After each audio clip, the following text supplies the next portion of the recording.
Okay, so perfect. All right, we'll want to welcome everybody out today. That's a special occasion for those that are getting ready to celebrate Thanksgiving.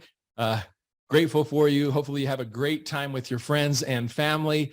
And as we're thinking of all of these different ways to be able to interact with family, it's great to have information on what we can do with rain, with seed nutrition, and how do we fight against the inflammation. And I'm excited to be able to have Dr. Beckles on today to be able to share a little bit about that concept and then what nutrition in general can do to benefit and support our bodies as well as some of our products today. So Dr. Beckles, thank you for taking time out of your day. I know you're busy, and I'm just excited to have you be able to share a little bit more with our RAIN family all around the world and those that are taking our products, customers, the benefits. First off, the education on what we need to know to better take ownership of our own health. And then two, what can we do with seed nutrition and how can that help? So thank you so much. I'm excited to have you, and we're going to turn it over to Dr. Beckles, ladies and gentlemen. So thank you, Dr. Beckles. The stage is yours.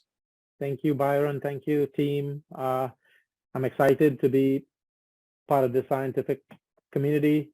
Thanks again for having me on the scientific board. So we're going to get right into the meat of the matter here. It's the inflammation age. And so we will cover in this impactful agenda topics today to understand why inflammation is critical and foundational for you and for everyone around you. We will first dive into inflammation. Why is it important? What are the common sources for inflammation in the 21st century all around us?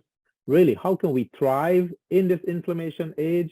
And your choice for anti-inflammatory solution. We're going to look at all of these topics.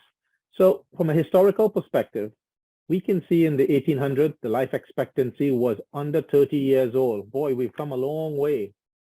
We can see here in the industrialized revolution, by 1950s, people were living much longer, especially in developed countries. You can see as high as 68 years old, very easily, 69 in Australia. But industrialized revolution transformed for us most the tools, the technology, sanitation, and of course, discovery of antibiotics. If you remember from my previous talk, we talked about the last century looking at diseases. Well, this is New England Journal presentation. In the 1900s, people died in the United States because of mostly infections. But you can see fast forward to the 21st century, the two leading causes of why anybody would die today is still, not just in America, but all over the world, is heart disease and cancer. And you can see the other diseases pushed up there. And so they're still around, but not as prevalent as what it was. So you can see life expectancy, much better and improving. And so all over the world, life expectancy is increasing. Canada, 82 years, Australia, 83 years for life expectancy on average. The world population this month just hit 8 billion as we predicted, and it will continue to grow. And so there's a balance between what keeps us alive, and we're going to go into that. Today, more than ever, people are living to 100 years old. This is amazing because if you could look here, you see that in 2015, there was about 500,000 centenarians in the world. And imagine that number is going to double in the next 10 years. And look, even in 2050, that's going to go to 3 million. So it's predicted by Scientific America that people age 65 and older are going to double in the next 29 years, and people who are older than 80 is going to triple in that same time frame. So we have a lot, and we have a lot of data on longevity, and we're going to go over some information here that will be foundational and transformational. So for people on this call, for myself, look at the era you're born in. So I was born in the 1970s. So clearly everyone on this call most likely will live into the 80s, 90s, even 100. But for those on this webinar, that translates into a great lifestyle. And we're going to talk about that. But what if we don't make it past the next 5, 10, 15, 20, or even 40 years as promised by this average statistic that we should live until 100? What exactly is going to rob you of those years is what the discussion is today. Statistically, inflammation is what's going to rob us. So this Harvard Magazine review in 2019 discussed raw and red hot. You can see this woman, she's burning in flames. And so the article highlighted research that spans 2 decades of discovery and history with inflammation as seen in heart disease, cancer, Alzheimer's disease. Basically, it's all over our body, from our skin, eczema, bone, brain, as in Alzheimer's disease. And even in the Wall Street Journal recently, last month, rethinking the origins of inflammation. So what exactly, let's define what inflammation is for the rest of this talk. Well, inflammation is a double-edged sword. It comes from the verb inflammer, to ignite, a kindling, to set on fire. So basically, we are inflamed on the inside. And this is through all species. And so you can see here, this is evolutionary, that we need the inflammatory process. So on one hand, it is protective. The inflammation, if you get cut on your hand or you get a wound, you have to heal and you will feel warm, tender, some pain, but as it heals, that's part of the healing process. What I'm talking about today is going to be differentiating acute inflammation from an injury, and what we're going to focus on is chronic inflammation. And you can see here, chronic inflammation leads to all the different non-communicable diseases that we'll be talking about. Cardiovascular disease, cancer, the 2 leading causes of death. And we saw some acute inflammatory process in this last pandemic. And so for clarity, again, if you injure yourself, that's acute, and this is chronic for the rest of the talk. So in this summary, you can see here that more than 2 years and 10 months into this COVID pandemic that we're now coming out of, you can see that the total number of deaths on planet Earth was a little bit over 6 million people died from this very grave pandemic that we're just pulling out of. If you look at the comorbidities of people who actually were diagnosed with COVID, 50% of people had at least one comorbidity. But if you look at people who actually died of COVID, they actually 16% died and 83% had some sort of comorbidity or what we call risk factors. And we're going to go a little bit deeper into that. 83% died who had risk factors compared to those who didn't have risk factors. So when we talk about 6 million people dying in 2.5, almost 3 years, when you compare that to just what is the annual mortality or death on planet Earth every single year, it's about 20 million people die of just cardiovascular disease and another 10 million die of cancer. Did you know that? This is coming from the world, our world in data. You can pull this data up as your reference every year. It changes. So we see here that the 6 million people that died in 2.5, in more than 3 years, is relatively small compared to this 18 million number. So do you know someone who has heart disease, for instance, who has atrial fibrillation or who suffered a heart attack or who has heart failure, even stroke? That's part of cardiovascular diseases. The second leading cause is cancer. Do you know anybody that have breast cancer, prostate cancer, even lung cancer, any kind of cancer? And so the list, this is the list why we won't make it to 100 years old statistically. If we get one of these really morbid diseases, that's going to cut our lifespan pretty short. So again, stopping a pandemic deadlier than COVID. Cardiovascular disease kills more people than COVID, as I just showed you. So Wall Street Journal, again, this year mentioned that. So yes, there are diseases everywhere around us. They're deadlier than even COVID. And this article focuses on cardiovascular disease, on salt, as you can see the salt shaker in the corner, and smoking as a pandemic that still exists and is pushing for hypertension and smoking cessation. So let me take you through a paper. This is 2022, most recent, the European Journal of Preventive Cardiology, looking at 2 of Harvard hospitals, Mass General and Brigham, looking at people who are less than 50 years old. You can see here, they're under 50 years old who had a heart attack or myocardial infarction compared to those at baseline without inflammatory disease. And you can see they had almost 2,000 individuals.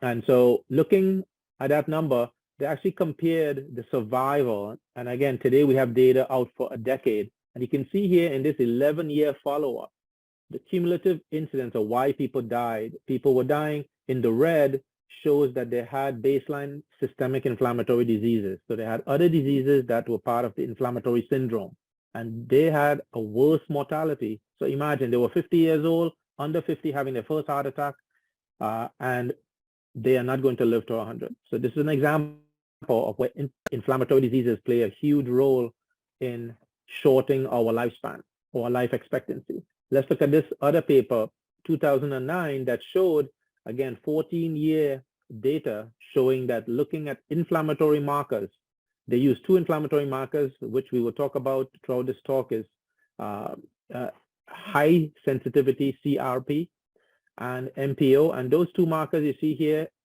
patients that had blood works drawn and checking for those inflammatory markers, their survival was almost 5 and 4, 9 fold decrease compared to baseline that had low markers. So inflammation takes away our life from us. It takes away our productivity, takes away our legacy. And so we want to know what out there we need to learn about these markers and inflammation. So when we look at the risk factors now, we talk about what are the leading diseases. Now we're going to talk about risk factors. The top risk factors, and I highlighted in red here, we're only going to mention a few of these just for the purpose of time. But again, you can get all this data on the website. High blood pressure is the leading cause of why people die in the whole world, not just America. We're talking about everyone. Smoking is number 2, and that smoking comes in because it causes lung cancer, which is the leading cancer death also. And then I want you to pay a note at number 3, a significant amount of people, air pollution, and how that plays a role in mortality. It's something that's been ignored more and more, but more and more the numbers are creeping up in terms of our pollution, all the forest fires, the cars, the push to have natural, all green. This is where it's coming from. The next 2 under that is high sugar level, which is diabetes, and obesity, which is obviously another epidemic. So hypertension, again, this is scientific paper, hypertension research in 2016. Back then, there was no real culprit. Everybody who got hypertension, they just accepted the diagnosis and say, okay, well, there's no clear cause. And you can see here, no clear cause in 2016. But moving forward to 2021 and beyond, and we see more papers looking at putting an association of high blood pressure. What is the cause of it? And you can see that it's associated with our immune system. So the interaction of high salt intake, its interaction with our immune system, and the microbiome causes this dreaded most common disease leading to hypertension. Again, do hypertension and immunity hold a key to solving this epidemic? Yes. So again, risk factors, lifestyle, some genetics, microbiome, some of the things we'll be talking about in all the upcoming meetings, leadership meetings, does cause inflammation and hypertension. So hypertension is an inflammatory disease in 2021 compared to what we know about it in the past. When we look at cigarette smoking, let's take number 2 on the list. Cigarette smoking. Clearly, cigarette smoking is an inflammatory process, and we take in thousands of chemicals that are really toxic to our lungs, that actually crosses barriers into our bloodstream. You can see here on the right that it does evoke inflammatory process where all the markers in blood drawn from people who smoke clearly shows that it's a pro-inflammatory at all levels. And so that's why smoking has been banned in many social environments, on airplanes, restaurants, etc., all over the world for that reason. Unfortunately, and I still have to stress unfortunately, 15% of the world population, even in America and United Kingdom, still smokes. And with a population of 8 billion people, unfortunately, that's a lot of people at risk for inflammation and for chronic diseases that we are pushing to have this as low as possible. So again, smoking cigarettes is associated with the inflammatory process.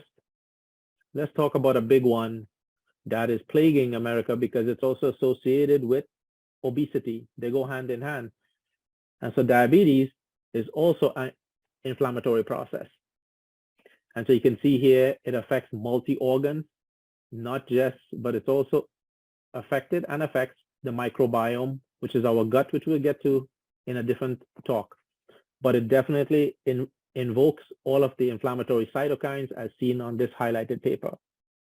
If you look at the decades here, 1994, 2000, 2010, moving across America, you can see that the transition in terms of how darkly shaded each state is, and you can see the increase over the last few decades of obesity and diabetes. They go hand in hand together, and so they're very associated and not uncommon, very similar characteristics.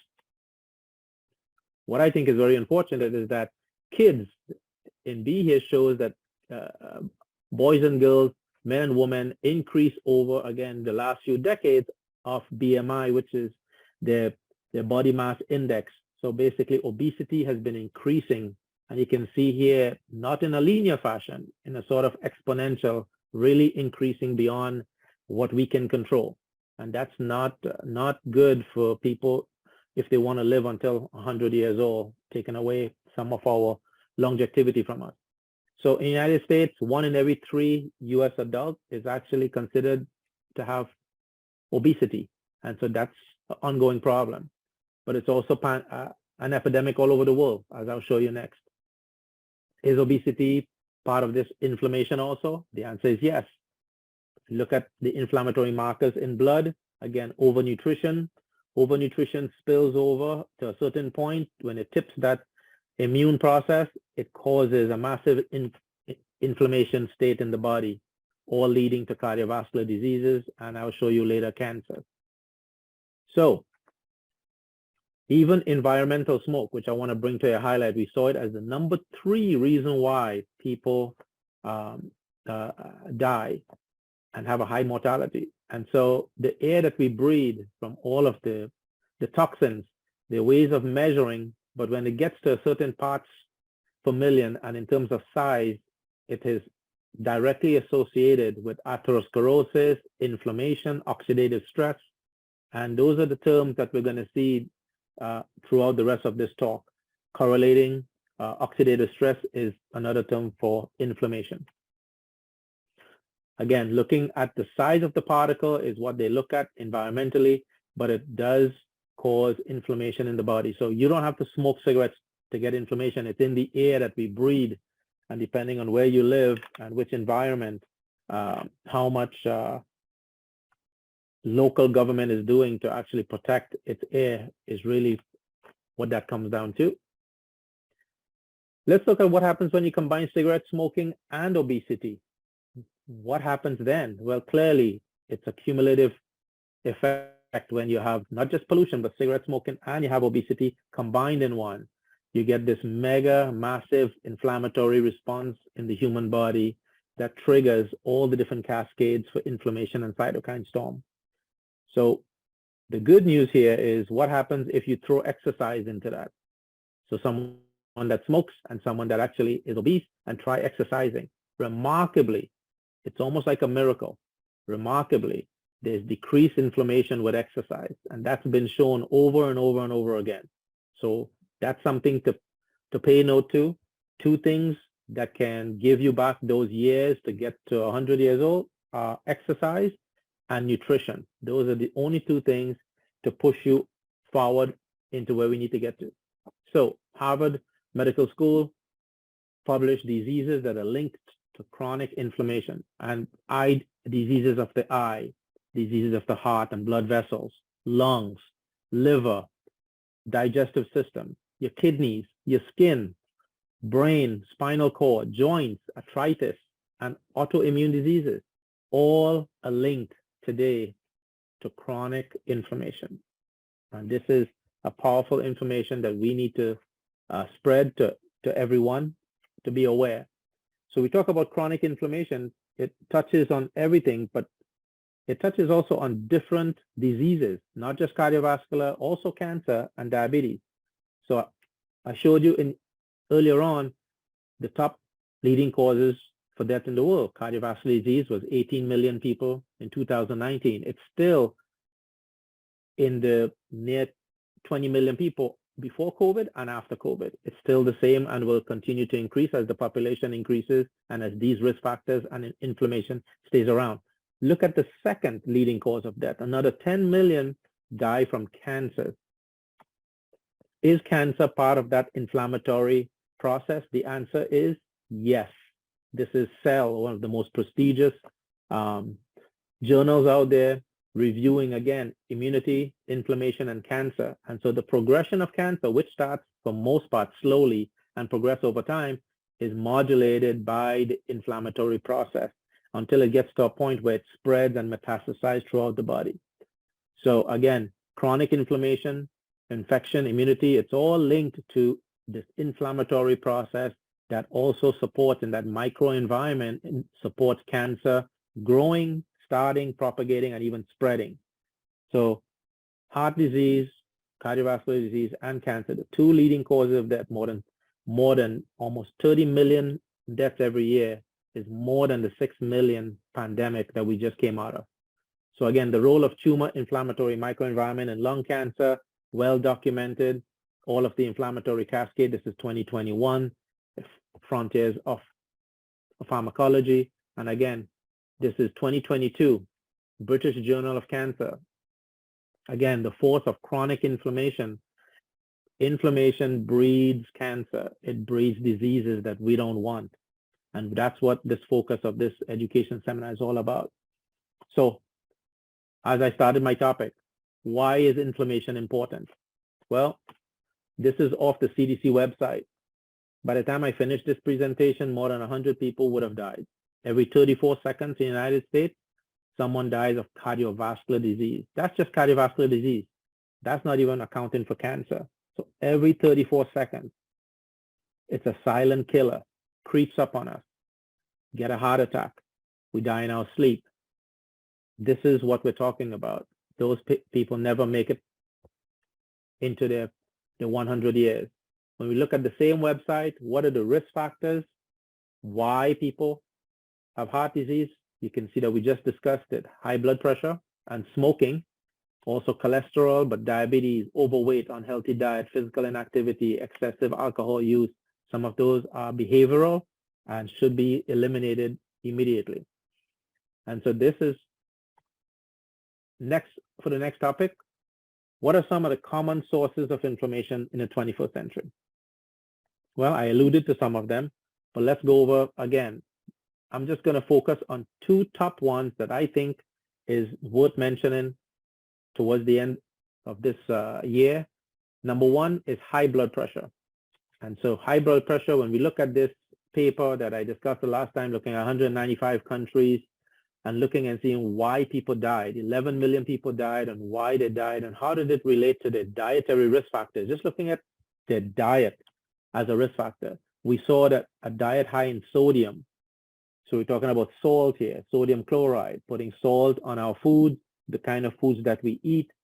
Diets low in whole grains was the second leading cause of cardiovascular death. Low in fruits, low in nuts and seeds, low in vegetables. So diet high in sodium played a huge role in that cardiovascular space. And salt reduction to prevent hypertension.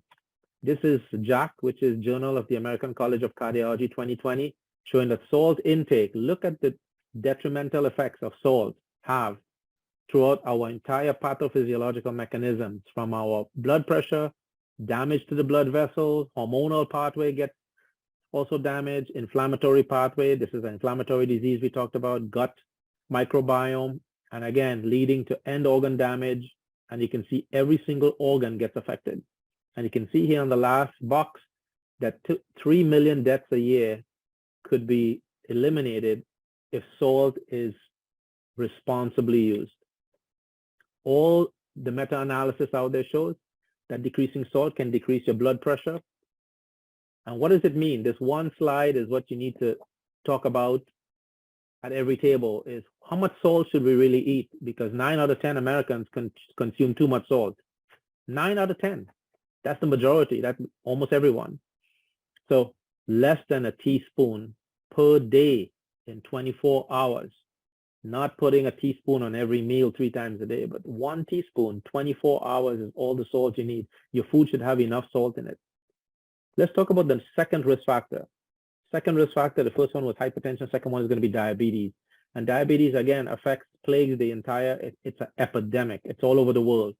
I'm sure you know someone who have diabetes, but if you don't know someone who have diabetes, look at this here. 84 million in the United States have pre-diabetes, and 90% of them don't even know they have it because they haven't gone for their blood test, they haven't checked it, they're just going about living their everyday life, and one day they will show up and find out that they have diabetes. So every 21 seconds, someone in the United States is diagnosed with diabetes. So that means 200 people at the end of this call will have diagnosed with diabetes. So that's an epidemic. And let's look at the world population. The world population is increasing. 51% increase is predicted overall over the next 20 years for diabetes. And every continent is affected. I just want to mention here that every 1% drop in your A1C level, which is your hemoglobin A1C level, which is a blood marker for detecting diabetes, 1% drop going from 8 to 7 or 7 to 6 or back down to 5, which is normal, changes your outcome in terms of end organ damage. 14% decrease of heart attack, 43% chance of not having an amputation, 37% decrease in having kidney disease and end up on dialysis. The number one cause of dialysis or kidney failure, somebody on dialysis, is diabetes. Second is hypertension. Again, the two most inflammatory processes and most common right now. So how much sugar should we really take? That's a good question. So here it is. In males, according to the American Heart Association, should have 36 grams of sugar, again, in 24 hours in one day. And a woman should have 25 grams. So if you look at, for instance, just as an example, a can of Coke, you can see here 39 grams in a can of Coke. So that trumps, that's your daily allowance for all your meals combined in terms of how much sugar you should take. So clearly we take too much sugar, and look at the effect it have on us, from obesity, cancers, high blood pressure. It just affects, it's just a massive inflammation that we just don't need in our bodies. So I want you to bear this in mind. These are all facts. What are other common sources of inflammation in the 21st century that you should look out for if you want to make it to that 100 mark? Well, smoking. I talked about that. Environmental pollution. But look at things like obstructive sleep apnea. Obstructive sleep apnea or poor sleep hygiene. If you don't get enough sleep at night, that affects your inflammation in your blood. Poor dentition. While you're sleeping, you think you're sleeping, but your body is awake because it has to fight infection while you're sleeping for 8 hours. And so it's not really getting the rest it needs. And so again, having poor dentition or caries in your mouth can lead to chronic infection that your body have to keep fighting for days, months, years. Unacceptable. Sedentary lifestyle, inactivity is also, as I showed, part of that inflammatory process. Exercise reverses that, which is great. And of course, the Western diet is plagued with inflammatory food. So can we thrive in this inflammation age, and how? How to do it? So we can move to this. We see here when we summarize 2019, 33% of deaths is coming from cardiovascular disease, 18% is coming from cancers, 74% is from non-communicable diseases, and the other infections is caused by 14% of mortality. When you look at the media coverage today, what are they talking about? You can see here on the bottom line, traditionally, terrorism, whatever gets our attention. You know, our brain is always looking out for what's going to harm us. And so it's always going to look out for what sells news, terrorism, homicide, suicide. Okay. And so why is none of what I'm telling you on the news? It's actually in the media, it's information age. And that's why leadership is bringing this to you. When we look at heart disease right here in green, that little line, that's how much the media presence, and this is in the Guardian newspaper, very prominent media that's looked at. And look at cancer. Cancer is much more prevalent than heart disease, but heart disease is actually the leading cause of mortality. So here it is lined up. When we look at Google searches, heart disease come up as a tiny sliver, or media coverage, whether it's New York Times or it's even newspaper like the Guardian. And so it's those biases that we have to look out for. This is the sort of information that you need to spread to your other loved ones, to your society, to your churches, to your communities, and let them know what inflammation is and how it's actually hurting us. Are we successful so far? This is CDC publication 2007 saying that we're going to prevent obesity in children. And 10 years later, in 2017, here's the World Health Organization showing us how much we have failed, because we have a 10-fold, not 2-fold or 3-fold, but a 10-fold increase in obesity. So it has captured the attention of the World Health Organization now, that our kids, what happens to those kids? 80% of them go on to be obese in adulthood if they start off in children, a child age of being obese. That doesn't sound like it's going to lead to living to beyond 100 as expected, our life expectancy. So there's a problem, there's a disconnect. When we look at what causes, how much contribution to health, what are the determinants of health, how do we stay healthy? When we look at this from a holistic standpoint, we can see here that behavioral patterns, 40%, when you look at people who live to 100 years old and you do interviews with them, their behaviors, their patterns is what predicts their long-term survival. Genetic predisposition is only 30%, so it's not the majority. The second largest is social circumstances, of course, having a job, having food to eat, and in your environmental exposure. Healthcare, medicines, taking medicines or having surgery, like what I do, only accounts for 10% of why you will survive and live long. So when we look at Maslow's triangle here, or pyramid, showing us what are the needs that we need in order to become a legacy. All the way to the top, the purple line is legacy status. We have to start from the very basic, and we have to get it right. Our health is the most important thing. Without it, we really cannot move to the next step. We really have to get our health right, and eating right and exercising, the two most important things, is critical. And inflammation, you just have to look for it and get rid of it. We have to take responsibility for our risk factors. They are modifiable and they are non-modifiable. We have to go after the modifiable risk factors. The smoking has to stop. Excessive alcohol have to stop. To get rid of physical inactivity, we just have to move more. That will help obesity and help cholesterol level to come down, and depending on what we eat.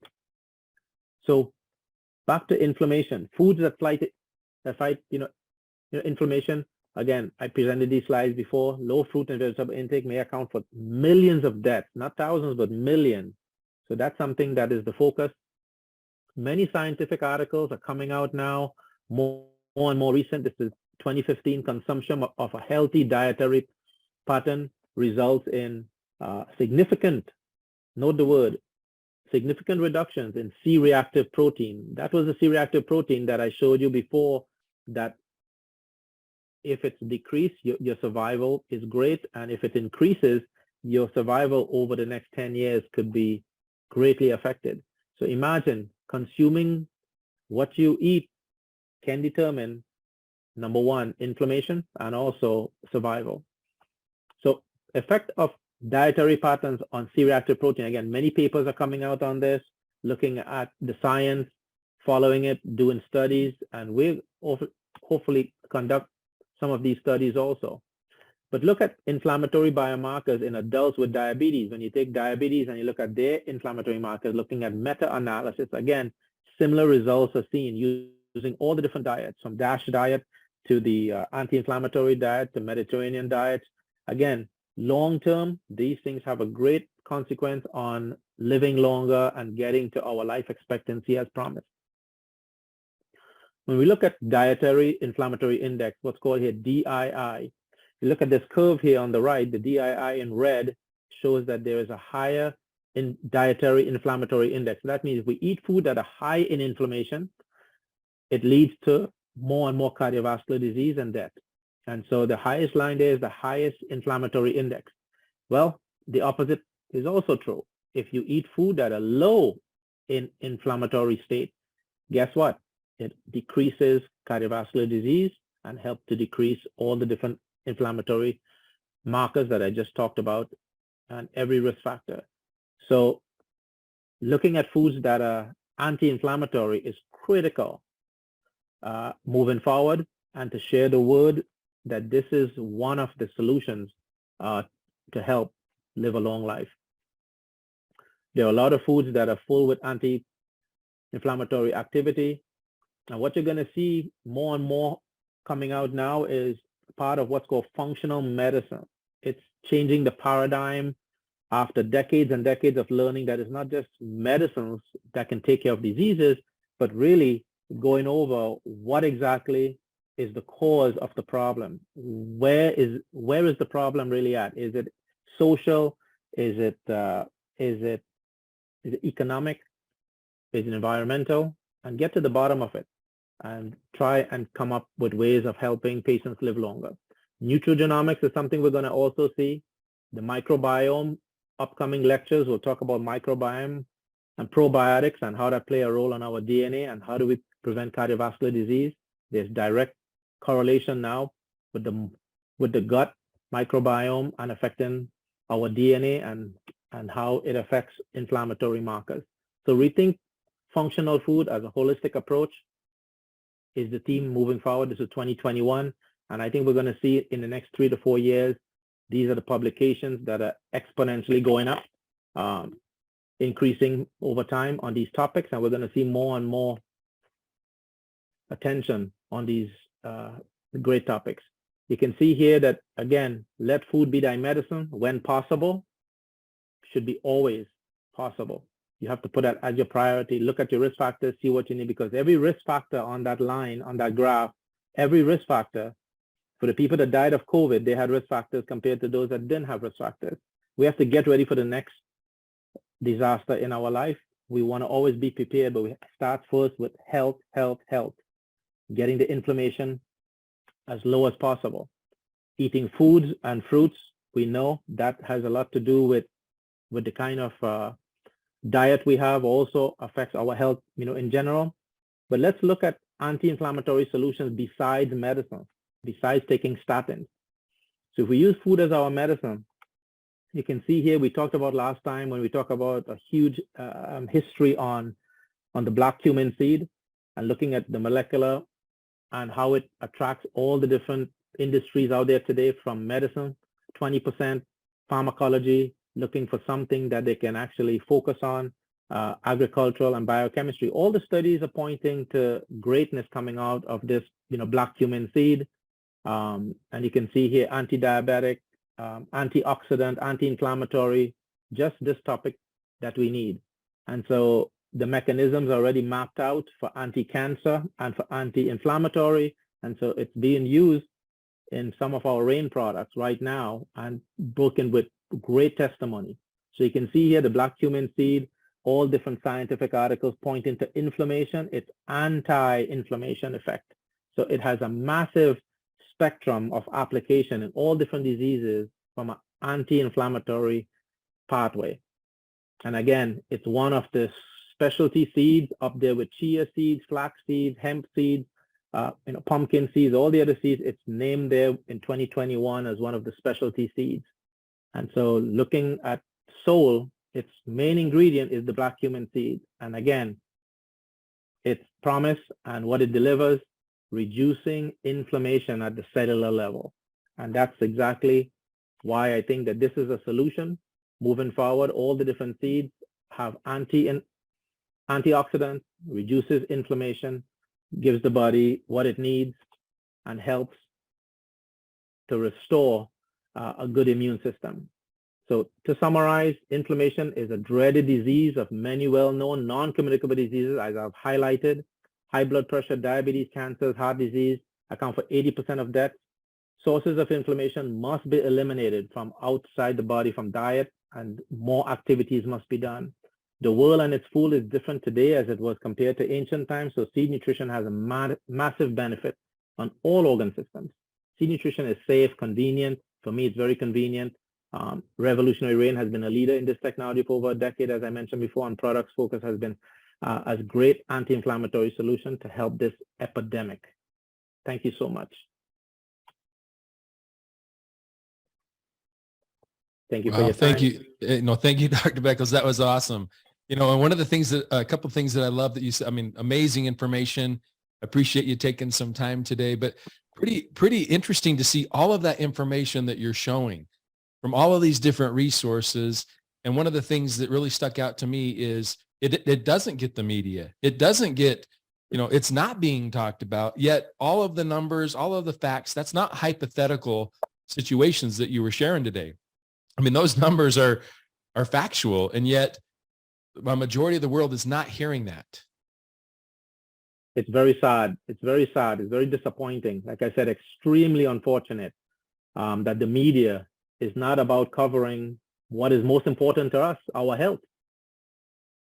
Yeah, exactly. Now and then as you're showing that and you're sharing that, another thought that came into my mind was how much we really do have in front of us that we can control. I mean, if you looked at some of those graphs that you were sharing, I mean, I know that there are certain circumstances and we have certain different things genetically, but a lot of those graphs and those numbers were showing that a majority of these different things we can control: exercise, eating, and it is something that we have power to do and to make change in.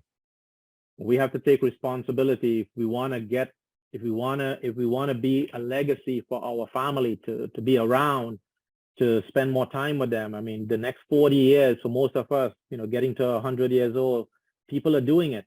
People are doing it, and we're learning from them. And so, you know, I think it's very simple, but it's not easy. It's very simple, but it's not easy.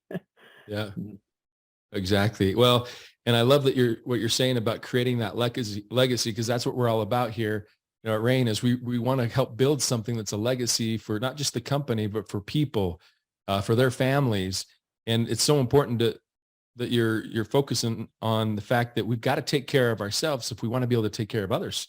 We've got to be able to lead by example. You know, if this is something that we believe in and we're promoting and we're taking, what are some other additional favorite things that we probably should get rid of, you know, in our lives to have some things that are more important prevail. And so that's just, here we are to make a difference and make a change. And I love that we have a platform here that allows us to do that. Absolutely. I think that speaks of, you know, leadership. Leadership makes leaders. And that's what this is. And I think that's great that Rain is really dedicated to this to a full extent. I mean, I think that most of this information, when I speak with my patients, they have never heard this before in their life, and they've seen many doctors, and this is in one of the you know, premier places, you know, to come for healthcare. And again, it's something that is lacking, this information, this simple information, and not just putting it out there and publishing it, but getting it out to the masses. You know, this is the stuff that should be out there on the media, to be aware that we have a crisis, we have an epidemic that's worse than COVID, that's out there, and our young kids, our children are getting affected now. So forget about adults, but when the kids start getting affected, it really, that's really hitting home. Yeah, no, it's so true, powerful. And, you know, I'm just grateful that we have people like you in the world that have the education, that have the background, that see it firsthand every single day and are willing to share and willing to talk about it. Because like you're saying, that's what needs to happen. More people need to talk about it. More people need to know the numbers. And I'm just grateful. I know that you're so busy. You have so many things that you're doing. And yet I know that this is a passion for you and you're taking the time to educate. So once again, thanks so much for spending your time today, Dr. Beckles. We love having you on our advisory board. We love that you're willing to share your experiences and your knowledge and what you see, you know, and I mean, unfortunately, you see the end result of a lot of stuff that could have gone maybe another way had people had more information. Absolutely, 100% correct. And that's exactly what drives me here, that passion that this could all be prevented. You know, more than 50% of these problems could be preventable. And so just to know that, you know, we go to the gas station to fuel up our cars, you know, we only have 3 choices. That's it, 3 choices of, you know, gasoline in front of us, right? And we have to choose one of them. Well, those who have Uber, I mean, you can, you know, plug into a Tesla now. But the point is, you don't have many choices, and it forces us to do what's right. Right now, today, we have so many choices, and we want to really focus everybody's attention to really focus on back to basics, really eating well, exercising, 2 things only. We're not telling you to do 10 things. Just move more, do more activities, and just eat better. Eat more anti-inflammatory food. Inflammation is the enemy. Inflammation is the enemy. It's why patients come to see me, right? You don't want to come and see me. So take anti-inflammatories.